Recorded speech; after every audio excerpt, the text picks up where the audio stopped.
ભરૂચ ત્રાલસા ગામ ખાતે આવેલા અસ્મિતા વિકાસ કેન્દ્ર સંસ્થામાં ઇપકલ લિમિટેડ દહેજ કંપનીના 10 મનોદિવ્યાંગ બાળકોને દત્તક લેવામાં આવ્યા. અસ્મિતા વિકાસ કેન્દ્ર 2007થી મનોદિવ્યાંગ બાળકો માટેની નિઃશુલ્ક નિવાસી શાળા ચલાવી રહેલ છે. અહીં આખા ગુજરાતમાંથી દૂર દૂરના ગામડાઓમાંથી આવીને મનોદિવ્યાંગ બાળકો નિવાસ કરે છે. વિશિષ્ટ શિક્ષણ તથા વ્યવસાયી તાલીમ સાથે પગભર કરવાના શ્રેષ્ઠ પ્રયત્નો કરવામાં આવે છે. આ બાળકોને અનુલક્ષીને અનેક વિવિધ પ્રોજેક્ટ ઉપર કાર્ય થઈ રહેલ છે.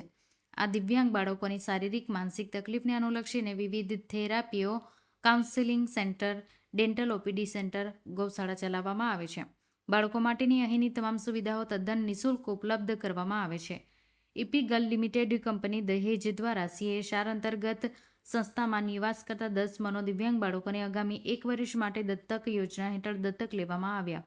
તેમજ ઇપીગલ મેકેનિકલ ડિપાર્ટમેન્ટ દ્વારા એક બાળક તથા ઇપીગલના યુનિટ હેડ વિજય વાસુદેવ દ્વારા પણ એક બાળકને દત્તક લેવામાં આવ્યું. આ દરેક બાળકોની શૈક્ષણિક, લોજિંગ, બોર્ડિંગની, નિવાસને લાગતી તમામ સુવિધાઓ આ દત્તક યોજના ફંડમાં ઉપલબ્ધ કરવામાં આવશે. આજરોજ કંપની તરફથી શ્રીમાન વિજય વાસુદેવ યુનિટ હેડ, શ્રીમાન Rakesh Dave general manager HR, Dharmesh Patel તથા મેકેનિકલ ડિપાર્ટમેન્ટના મેનેજરશ્રીઓ ઉપસ્થિત રહ્યા હતા. આ વિજય વાસુદેવ તથા રાકેશ દવેએ સંસ્થાના સેવાકીય કાર્યથી ખૂબ સંતોષ વ્યક્તવ્ય કર્યો હતો. સંસ્થાના સ્થાપક શ્રી તથા ટ્રસ્ટ મંડળના સેવાકીય ઉત્તમ કાર્ય બદલ અભિનંદન પાઠવ્યા હતા. તેઓએ સંસ્થાના ટ્રસ્ટી મંડળને ડોનેશન ચેક અર્પણ કર્યો હતો. મનોદિવ્યાંગ બાળકોએ ઉત્કૃષ્ટ પ્રદર્શન રજૂ કરતી સાંસ્કૃતિક કૃતિઓ રજૂ કરી હતી. સંસ્થાના પ્રમુખ શ્રી મગનભાઈ હાનિયાએ આભાર વ્યક્ત કરતા જણાવ્યું હતું કે જ્યારે કંપનીઓ દ્વારા CSR અંતર્ગત કે સમાજમાંથી વિવિધ દાતાઓની આ દ્વારા આર્થિક સહયોગ કરવામાં આવે છે, ત્યારે આવી સામાજિક સંસ્થાઓ દ્વારા સેવાકીય કાર્ય કરવાનું વધુ સરળ બનતું હોય છે અને વધારે ને વધારે શ્રેષ્ઠ સેવાઓ પૂરી પાડી શકાય તેવા સંસ્થા દ્વારા પ્રયત્ન કરવામાં આવતો હોય છે. સંસ્થાઓ તરફથી ખૂબ ખૂબ આભાર વ્યક્ત કરવામાં આવ્યો. આજે અસ્મિતા વિકાસ કેન્દ્રની ઇપીગ્રાલ કંપની તરફથી અમે બધાએ મુલાકાત લીધી અને ઇપીગ્રાલ કંપનીના ચેરમેન અને મેનેજિંગ ડિરેક્ટર શ્રી મૌલિકભાઈ પટેલના એક શુભ આશયથી આ એક પ્રવૃત્તિમાં ભાગ લેવા માટે થઈને, પ્રવૃત્તિને સપોર્ટ કરવા માટે થઈને કંપનીએ 10 બાળકોને દત્તક લીધા છે આજે. અને આ જે મૌલિકભાઈએ જે વિચાર આપ્યો અને અમે જે એક કામ કર્યું ઇપીગ્રાલ કંપનીએ, તો એની સાથે સાથે કંપનીના વ્યક્તિગત પણ એક અમારું મિકેનિકલ ડિપાર્ટમેન્ટ છે કંપનીનું, એના મિકેનિકલ ડિપાર્ટમેન્ટના બધા એમ્પ્લોયે ભેગા થઈને પણ એક બાળકને દત્તક લીધું.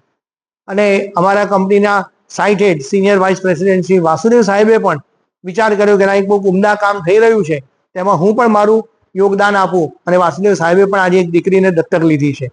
તો આ દત્તક લેવાની જે કામગીરી એ તો એક નિમિત્ત છે, એક કામ કહેવાનું છે, પણ આ જે સંસ્થા જે આવું સરસ કામ કરી રહી છે એને આપણે બધાએ સપોર્ટ કરવો જોઈએ.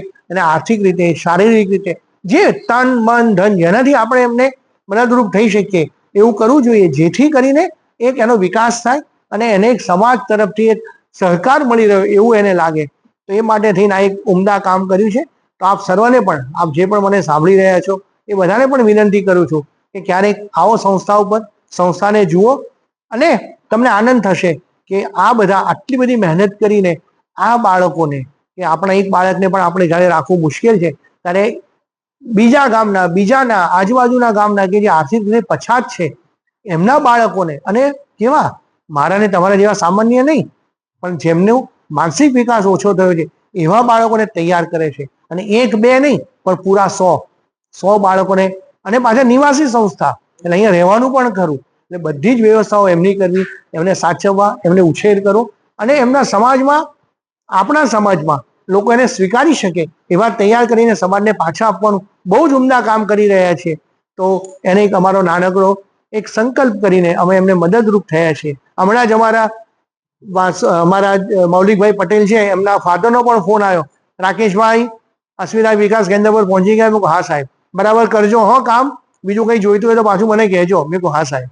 એટલે એમના પિતાશ્રીએ પણ મને હમણાં ફોન પર 2 મિનિટ પહેલા વાત કરી કે ના ના આવું સરસ કામ થઈ રહ્યું છે, તો તમે જાઓ. ત્યાં આભાર. જય હિન્દ. નમસ્તે. અમારી સંસ્થા અસ્મિતા વિકાસ કેન્દ્ર જે મનોદિવ્યાંગ બાળકોની નિઃશુલ્ક નિવાસી શાળા છે. અહીં આખા ગુજરાતમાંથી દરેક જિલ્લાઓમાંથી આવીને બાળકો અહીં વસવાટ કરે છે અને અમારો મેઇન ઉદ્દેશ્ય આ બાળકોમાં ઘણા બધા તકલીફો હોય છે, શારીરિક તકલીફો પણ હોય છે, માનસિક તકલીફો પણ હોય છે, હાઇપર એક્ટિવિટી પણ ખૂબ હોય છે. ત્યારે આ બાળકોનું શિક્ષણ ક્યાંથી શરૂ થાય તો કે આ બાળકોને જે ફિંગર્સના પ્રોબ્લેમ હોય છે, એનું જે દૈનિક ક્રિયાઓ ડિસ્ટર્બ હોય છે, ત્યાંથી અમારું એજ્યુકેશન શરૂ થતું હોય છે. વિશિષ્ટ શિક્ષણનો મતલબ જ એ છે કે થેરાપ્યુટિક બેઝ ઉપર એ લોકોને એજ્યુકેશન આપવું અને ફર્સ્ટ પ્રાયોરિટી આપણી એ હોય કે બાળકોને દૈનિક ક્રિયાઓ પોતાની જાતે કરી શકે અને આત્મનિર્ભર બની શકે તેવો આપણે પ્રયત્ન કરીએ. અહીં સંસ્થા દ્વારા ઉત્તમ શિક્ષણ આપવામાં આવે છે, થેરાપી આપવામાં આવે છે. સાથે સાથે 18 વર્ષથી ઉપરના જે બાળકો હોય છે એના માટે આપણે વ્યવસાયિક તાલીમ કેન્દ્ર પણ ચલાવીએ છીએ. ઓલરેડી 4 બાળકોને આપણે અહીંયા સ્ટાઇપેન્ડ રૂપે દર મહિને સેલરી પણ આપીએ છીએ. અમારા સ્થાપક શ્રી પ્રવીણભાઈ પટેલ, અમારું ટ્રસ્ટ મંડળ, અમારા પ્રમુખ શ્રી અનિયા સાહેબ તથા અમારું ટ્રસ્ટ મંડળ ખૂબ પ્રયત્ન કરે છે. આ એક ટીમ વર્ક છે. જ્યારે સંસ્થાના વિવિધ કંપનીઓ CSR અંતર્ગત જોડાય ત્યારે શ્રેષ્ઠ કાર્ય થઈ શકતું હોય છે. આજે એપિગ્રેલ કંપની જે દહેજની અંદર સ્થિત છે તે ઘણા વર્ષોથી અમારી સાથે જોડાયેલી છે. ઘણા બધા પ્રોજેક્ટમાં અમને હંમેશા સહાયરૂપ પણ રહી છે. પણ આજે એક ઇનોવેટિવ કાર્ય એ લોકો દ્વારા શરૂ કરવામાં આવ્યું છે.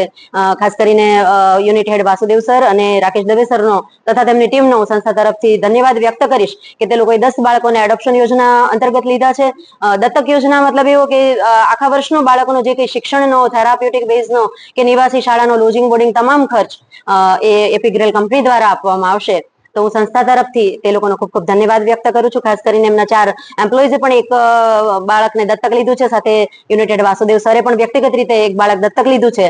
તો એક પ્રેરણાત્મક કાર્ય એ લોકો દ્વારા કરવામાં આવ્યું છે. આપણે સૌમાંથી પ્રેરણા લઈએ અને એક જે સંસ્થા શુભ શરૂઆત કરી છે કે શ્રેષ્ઠ કાર્ય કરવાનો પ્રયત્ન કરી રહી છે, તો આ બધામાંથી પ્રેરણા પણ લઈએ. જ્યાં તન મન ધનથી જ્યાં પણ આપણાથી હેલ્પ થઈ શકે તે હેલ્પ કરવાનો પ્રયત્ન કરીએ. ધન્યવાદ. Thank you.